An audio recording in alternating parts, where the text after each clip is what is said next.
Message इस stage से, इस शिक्षक पालक सभा के मौके पर मैं आपको देने जा रहा हूं। इसको आपको बड़े अच्छे अंदाज में सुनकर उन बातों पर अमल करने की जरूरत है। खुसूसन जो हमारे सरपरस्त हजरात यहाँ बैठे हैं, मैं सबसे पहले ये चाहूंगा कि जितने भी सरपरस्त हजरात यहाँ तशरीफ लाए हैं, हमारे सारे बच्चे तालियों के जरिए एक मरतबा का स्वागत करें। सामने तारीफ है जो बैठे हैं, पीछे वाले बहन, सामने बैठे वाले बहन, देखिए बच्चों, आपका मुस्तकबिल बनाने के वास्ते आपके वालिदैन आपके लिए तैयार है, आपके टीचर, आपके असातिज़ा ये आपके सामने खड़े हैं। और सब बातें किसके लिए हो रही है? ये सारी बातें आप लोगों के लिए हो रही है। इम्तिहानात के ताल्लुक से 10वीं 12वीं के बोर्ड के इम्तिहान नजदीक है। पेरेंट्स और बच्चे इस बारे में फिक्र करें, बच्चे पढ़ाई का एक अच्छा टाइम टेबल बनाए। जो बच्चे 8वीं क्लास में है वो स्कॉलरशिप के इम्तिहान की तैयारी करें। जो बच्चे 5वीं क्लास में है वो वहां से अभी से अपने आप को आगे तालीम के मामले में आगे बढ़ाएं।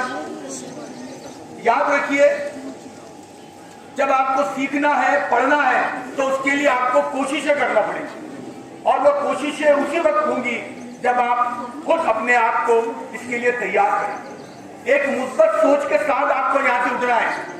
जितना ज्यादा आपकी कोशिशें होंगी उतने आपको कामयाबी मिलेगी। वक्त कम है, एक छोटी सी कहानी पर मैं अपनी बात को खत्म करूंगा। देखिए बेटा, मुख्तलिफ साइंटिस्ट होते, वो अलग अलग चीजों पर, जानवरों पर, इंसानों पर रिसर्च करते। हम भी जानदार हैं, हम भी इंसान हैं। तो जो समंदरी साइंटिस्ट है, भूवैज्ञानिक बोलते हैं, उन्होंने क्या किया, एक अच्छा बड़ा इलाका लिया, उस इलाके में पानी को रोका, शफाफ पानी को, और उसमें एक शार्क मछली को छोड़ दिया। देखिए, जिंदगी में तालीम हासिल करने के लिए, किसी मुकाम को हासिल करने के लिए कोशिश कितनी अहमियत रखती है, ये एक तजुर्बा उस जानदार के जरिए आपके समझ में आएगा। अब वो शार्क मछली को छोड़ा, कुछ वक्त के लिए वो भूखी रही। साइंटिस्ट ने क्या किया, उस समंदरी साइंसदान ने कुछ मछलियां उसके चारे के तौर पर उसको डाल दी। वो शार्क मछली भूखी प्यासी थी, फौरन उस पर टूट पड़ी और अपने ग़िज़ा उसका निवाला बनाया। फिर उसने थोड़ा और वक्त जाने दिया, उसके बाद फिर मछलियां डाली, फिर उस शार्क मछली ने उन पर उसी तरह से दौड़ लगाई और उनको खाकर हजम कर दिया। फिर उसको भूख लगी। अब इस मरतबा साइंटिस्ट ने क्या किया, उसने ट्रांसपेरेंट कांच लिया जिससे दोनों साइड का नजर आए, पारदर्शी कांच जिसे कहा जाता है, और वो बीच में लगा दिया। अब एक साइड के अंदर, समझ लीजिए राइट साइड के अंदर वो मछली बड़े वाली शार्क, और लेफ्ट साइड के अंदर वो उसका चारा, उसकी ग़िज़ा, वो छोटी छोटी मछलियां।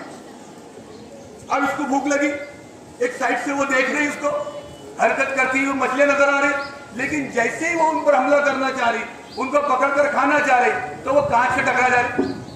फिर वापस आ रही, फिर दोबारा कोशिश कर, बार बार उसने कोशिश की और उस कांच को टकराया कि मैं उनको खा सकूं जिस तरह मैंने इससे पहले कोशिश की थी उसको खाया।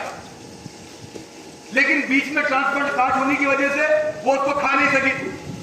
अब बहुत कोशिश करने के बाद वो मायूस हो गई, और मायूस होकर वो एक कोने में जाकर बैठ गई कि नहीं, अब मैं मछलियों खा नहीं पा रही। फिर क्या किया उस साइंसदान ने, उस कांच को बीच में से हटा दिया। दोबारा वैसे ही हाथ आया कि जिस तरह मछलियां छोड़ेगी चारे के लिए, और वो शार्क मछली उस पानी में है, उस कांच को बाहर निकाल दिया, बीच में की रुकावट हट गई। लेकिन जब उसने उसको देखा, साइंसदान ने सोचा, देखा, उसे बड़ी हैरत हुई। वो मछली उसी हालत में पड़े रही, उसने दोबारा उन मछलियों को खाने के लिए कोशिश नहीं की, मछलियों को खाने की। ऐसा ही हाल बेटा हमारा होगा। अगर हम तालीम के अंदर, किसी सब्जेक्ट के अंदर, हम किसी कोर्स में कभी हम कम नंबर ले ले, तो हमारे वालिदैन, हमारे बड़े, हम सब ये सोचते हैं कि नहीं, ये बच्चा, ये बच्ची कामयाब नहीं हो सकती। क्यों? चीजों से बहुत अच्छी अंग्रेजी नहीं आती, वो अच्छे ढंग से मैथ्स नहीं कर सकती। हम भी ये सोचने लग जाते हैं, और इसकी वजह से हम क्या होते हैं, हम मायूसी आपको, हमको ये सबक देती है कि हमने हमेशा कोशिश करते रहना चाहिए। उस वक्त तक हम जब तक सफलता ना हासिल कर सके, जब तक हम कामयाबी ना हासिल कर सके, और यही काम आपको करना है। मैं सिर्फ इल्म के ताल्लुक से इस शेर पर अपनी बात को खत्म करूंगा। जजीरा आप किताबों में पढ़ते हैं, जजीरा उस इलाके को कहते हैं जिसके इतराफ में समंदर होता है, जहां पर आप हासिल हुए बिना कश्ती के आप उसको पार नहीं कर सकते। तो किसी ने बड़ा खूब कहा बेटा तालीम के ताल्लुक, पलट ना आऊं कहीं इल्म के जजीरे से मैं, पलट ना आऊं कहीं इल्म के जजीरे से मैं, वहां ये सोचकर कश्ती ही फूंक दी मैंने। इतना